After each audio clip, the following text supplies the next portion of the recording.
A Bíblia tem 66 livros, e o livro de Hebreus ele ocupa um lugar de complexidade muito grande em razão do tema que ele trata. Se porventura nós estudamos agora Gálatas, né?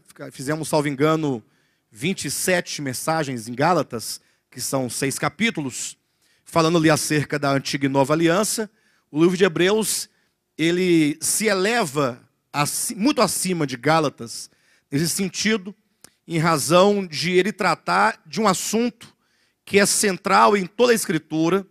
E não somente é central, mas Hebreus trata de um assunto que seria o cerne de toda a Escritura.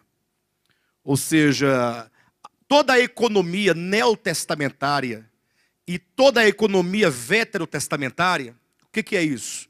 Economia é o projeto de Deus, como Deus projetou a sua obra, e isso em 2 testamentos, no Antigo Testamento e no Novo Testamento. Como que se estrutura essa economia divina, como se estrutura o pensamento divino.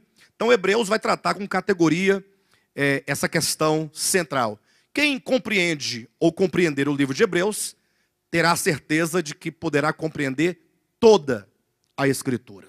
Quem não compreende Hebreus, certamente não tem condições de compreender a Escritura Sagrada. A gente vive num tempo em que as pessoas têm a Bíblia, né, disponível em suas mãos, e todos têm certamente uma Bíblia em casa, um exemplar, ou 2 ou 3, e há várias versões de Bíblias, e há muitos cristãos, inclusive muitos pregadores, muitos pastores, muitos missionários, muitos mestres.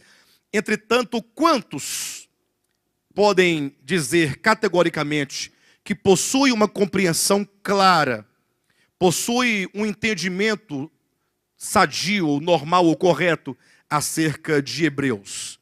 Quantos? Eu posso dizer para os irmãos que isso chega a ser uma raridade. Portanto, nós estamos aqui diante de uma rica oportunidade que Deus nos dá de poder estudar essa epístola. Nós já estudamos essa epístola no início do nosso ministério. Não sei quantos irmãos se lembram. Lembra, Josué? Talvez não foi no seu tempo ainda, tá?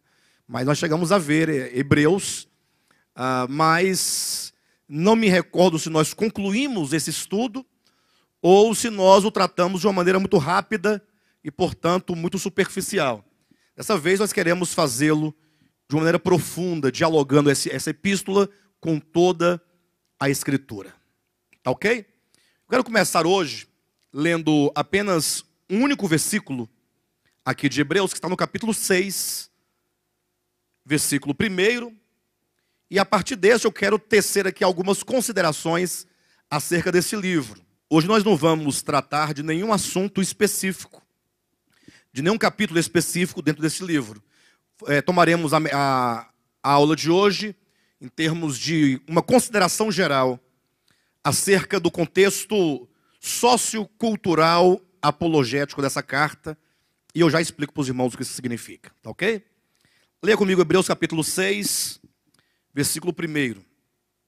Por isso, pondo de parte os princípios elementares da doutrina de Cristo, deixemo-nos levar para o que é perfeito, não lançando de novo a base do arrependimento de obras mortas e da fé em Deus, e o ensino de batismos e da imposição de mãos, da ressurreição dos mortos e do juízo eterno.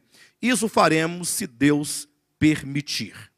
Então, estamos aqui diante de um texto minimamente estranho. Lógico, eu digo estranho porque se não houver uma compreensão do que a Escritura como um todo nos traz, no sentido de como a revelação de Deus se estrutura na Bíblia Sagrada, nós vamos pensar ser esse texto muito estranho, porque Paulo diz assim, olha, pondo de parte os princípios elementares da doutrina de Cristo. Os irmãos já pararam para pensar nessa expressão? Ou nessa ordem? Pondo de parte. Como que dissesse, pessoal, vamos colocar de lado os princípios elementares da doutrina de Cristo. Não vamos ficar envolvidos com essas questões relacionadas aos rudimentos da doutrina de Cristo e nos permitamos avançar para aquilo que é perfeito.